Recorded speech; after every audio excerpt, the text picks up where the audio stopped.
A boy and God are sitting in a room where God is apologizing to the boy for the accidental death of him. He seems calm. God asks, "How can you be so calm?" So he said, "Nothing will change the fact that he died." And also, he was having a hard time believing the fact that he is dead. Now, impressed by the boy's philosophical outlook, God increased his physical abilities so he doesn't die this time easily and sent him to another world. Now, when he came back to his senses, laying on grounds, clouds were floating. He clambered to his feet and, after seeing the direction to the nearest town, started to walk towards it. Boy said he forgot to mention that God allowed him to keep his phone and updated his maps. As he was lost in thought, a sound steadily approached from behind, and it appeared to be a horse-drawn carriage. An old gentleman came out of it, and he asked him from where did he got his clothes. Immersed so in analyzing the design, he didn't notice the boy's confusion and asked to buy the clothes. He replied, in exchange he need money as well as clothes. The old man agreed, and after that it only took 3 hours to reach the town of Raflet by carriage. The gentleman introduced him as Zenek, who worked in fashion industry. As the god told the boy, this world was not very much developed, and it was very much like the period of the Middle Ages of Europe. After reaching the stop in town, boy noticed that he cannot read any signs.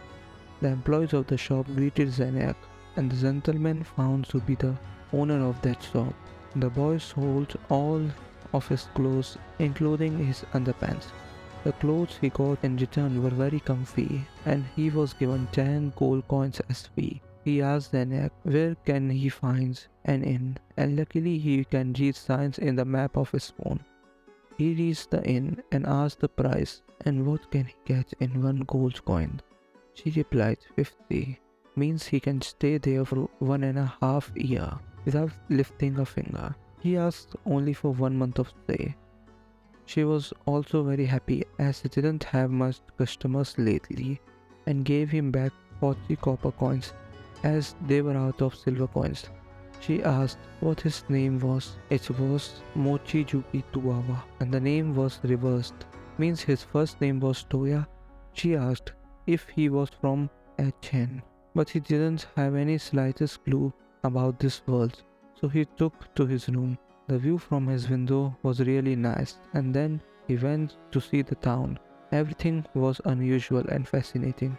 He noticed that many were carrying weapons. Suddenly something caught his attention, like loud voices coming from alleyways. When he made it to the end of the narrow back, there he found 4 people. It looked like 2 girls and 2 men were having an argument. The long-haired girl yelled at the man, who both stood grinning as if arrogantly mocking her. One man held a deer's antler made of glass. The man said to buy it only for 1 silver instead of 1 gold as it was broken. The girl told them it was not broken and they broke it. She asked them to give it back. The boy spoke up and everyone's eye fell on him. The girls seemed confused and the man looked almost ready to jump on him. One of the men said, "What do you want, skate?" The boy mans the girl over there. He asked her, can he buy that antler for 1 gold? When the words finally seemed to click her, she answered, it's deal. Suddenly the crystal antler shattered to pieces in the man's hand. The stone he had thrown had met its mark. The man shouted, what did he just do? The boy said he can do anything with the thing and he will pay it now. One of the men bellowed as he pulled a knife and charged right at him. He managed to dodge him easily. For some reason he could see everything from man's movements to knife trajectory. That had to be the reason of one of gifts the god had given him to bolster his body and senses. He passed out right on the spot. He had knocked him down with that one final grunt. It seems the move he had learned from his grandpa had came in handy. When he turned, he noticed the other man was fighting long-haired girl. He didn't seem to get a good hit on her. And when she saw her chance, the girl stepped forward quick as lightning and swung a tremendous right into the man's face. It seems he overdid that in trying to look cool. After the events in the alleyway, they returned to the Silver Moon Inn.